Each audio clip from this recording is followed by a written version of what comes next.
This video log will be about the American military and something that happened recently that I want to talk about and how, in a way, it's very personal to me.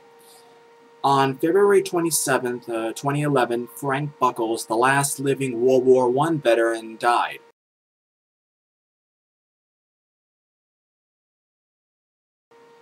This country lost a real American hero, and the sad thing is that now when we talk about World War I, we have no more living links to that era. All we have now is like historical records, but no witnesses, no soldiers left. So that part of our American history is gone and will never be looked at the same again. Now, when I read the news article that explained his death and his service, there was actually comments saying that, you know, they were very sorry to hear about his death and that he was a real American hero. And one comment actually stuck out in my mind and was one of the main reasons why I wanted to do this video log. And the fact that with his death, we lost not only an American hero, but our military lost a little bit more of its credibility. Now, some of you might be thinking, well, what does that mean? That means that in today's world, you know, we're not exactly considered the universal force for good anymore. We have our faults, we have our corruption, and veterans from like World War I and World War II were generally known as American soldiers that you can trust, and they had a sense of pride and elegance and honor. We don't have that now in the American military. All we have is just guys that are in the army, and that's it. No offense, but that's one view of how the American military is now. And it's very sad because now I'm going to give two personal examples.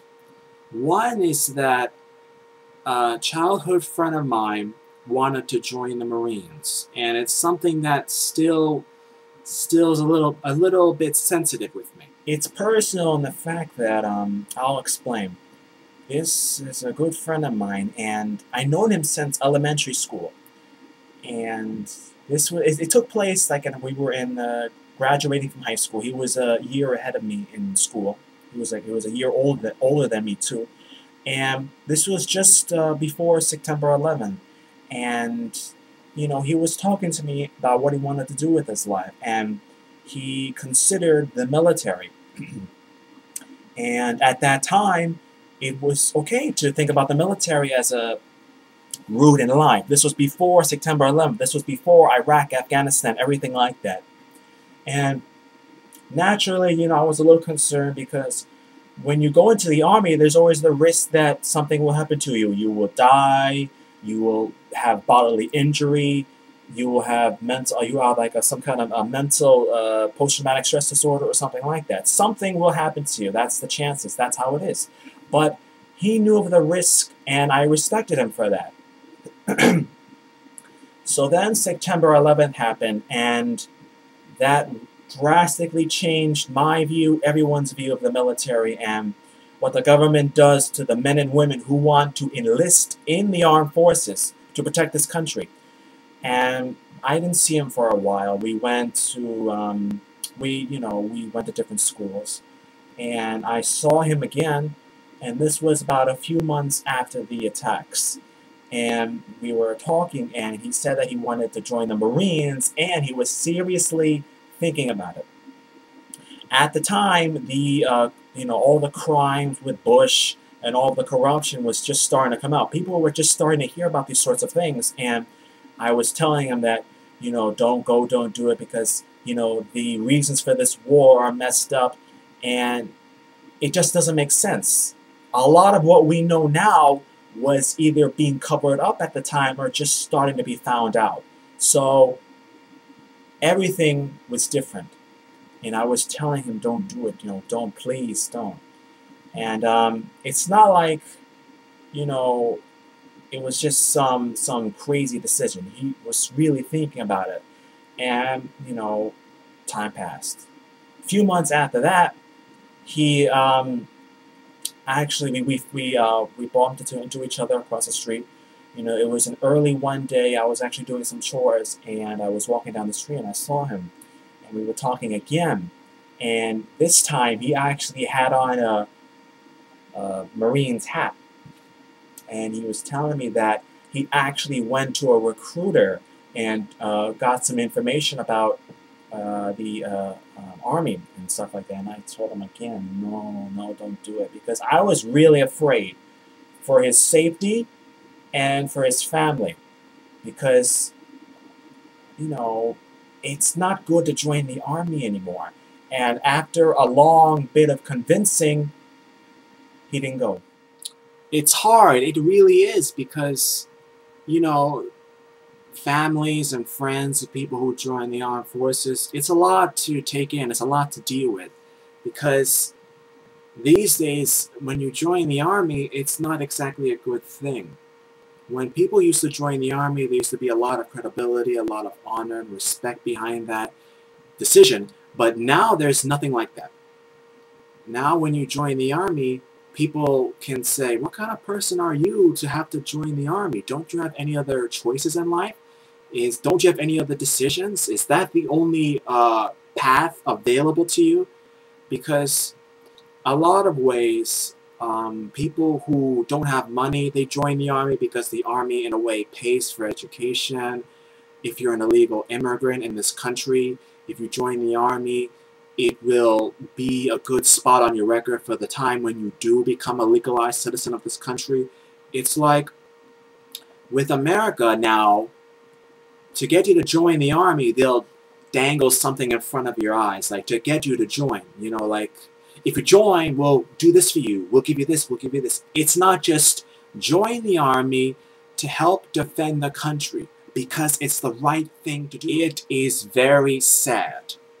And my friend, my good friend who wanted to join the Army, he was not a minority. He was a Chinese American who was exceptional in his schoolwork. Okay? He wanted to join the Army because he wanted to defend the country. He wanted to do it of his own free will. He was not convinced to do it by the Army recruiters, which sometimes hang out outside colleges or schools trying to get people to join. He went into the recruitment station and asked about information about the Marines. He wanted to join of his own free will. It's not like he was lied to or convinced that, hey, if you join the Army, we'll do this for you. We'll help you pay your bills for school. We'll help you become a citizen. We'll do this for you. No, nothing like that. He wanted to join because it was the right thing to do. The ironic thing is that I gave you one example of the military that's personal to me. And I'll give you another example. My own example, that around the time that I was finishing up high school, I actually thought about joining the Army too. Because I wanted to give something back to the country that done so much for me. I'm an Asian American, and when my family first came to this country, we had nothing. And this country gave us the chance to have a nice life, have a good job, have an overall sense of purpose and security. And when I was about to finish high school, I seriously thought about going into the armed forces. I thought about going into the Army, while my friend was thinking about going into the Marines. And I thought I wanted to give something back. I wanted to do something productive. I seriously thought about being a military man and devoting my life to that cause and to protecting this country that I do love. So some of you might be thinking, well, what happened? Why did you change your mind? Because if I was in the Army, chances are I wouldn't be here right now. Well, something made me change my mind. It was all the lies and the deception by Bush and how the Army now acts, how it is now. And I've already talked about this a lot, really. You can see my videos, The Sad Truth of Iraq and Afghanistan, or September 11th, Day of Death, for some of my views on how the military is now. And that really broke my heart in a way, because I wanted to contribute to this country, but, you know, I didn't want to sign my life away. If I join the Army and I sign on the dotted line saying that I will go into service, I did not want to sign my life away. I did not want to sell my soul, essentially. I did not want to and was not going to let that happen to me. So I decided not to do that, not to go into the military like I thought about. I sometimes wonder what it would have been like if I actually went into the Army. Like me and my friend, we would have went into the Army. What would have happened to us? Like, what we would have been sent to Iraq? What would have happened? Where would have we gone? Like, would I be on those bases in Iraq and Afghanistan, you know, where these soldiers, when they do come back, they're all shell-shocked and they have post-traumatic stress disorder, or they say all these horror stories of what was going on over there. In those videos that I made, the sad truth on Iraq and Afghanistan, the soldiers, they committed all these kinds of atrocities, and I wouldn't want to be part of that. If I were to be sent to a place, I would be a responsible soldier, because I'm a representative of the American way. I'm fighting for the United States, and I'm fighting to protect other people. So naturally, my actions would be reflected as a representation of the United States itself. That's something to think about. And these soldiers, these men and women who do all these kinds of crazy things, all this stuff, what kind of reputation do we have to show that to other countries or other people? We have no reputation. It's crazy. It really is. And the more you think about it, the more it makes sense. Who are the enemies in today's world? What are we fighting? Who are we fighting? We're not fighting anyone. We're fighting ghosts, boogeymen, phantoms. We're fighting imaginary threats that don't exist. Everyone has their own view on this. You could support the military, you could be against the military, or you could be neutral. There's all kinds of positions that someone could take on this situation, on this topic. But I have one last thing to say. The phrase, who watches the watchers? Like, who polices the policeman? In this modern world, at the moment, we're the only superpower left in the world. It's only a matter of time before we lose that status, or another country rises up and becomes another superpower as well. So what do? We have no more enemies to fight. There is no real threat in the world. So do you know what happens? The government makes up an enemy for us. We have no enemies left. We make up enemies. There is no threat. We imagine a threat. There is no problem. We create a problem just to get people on our side.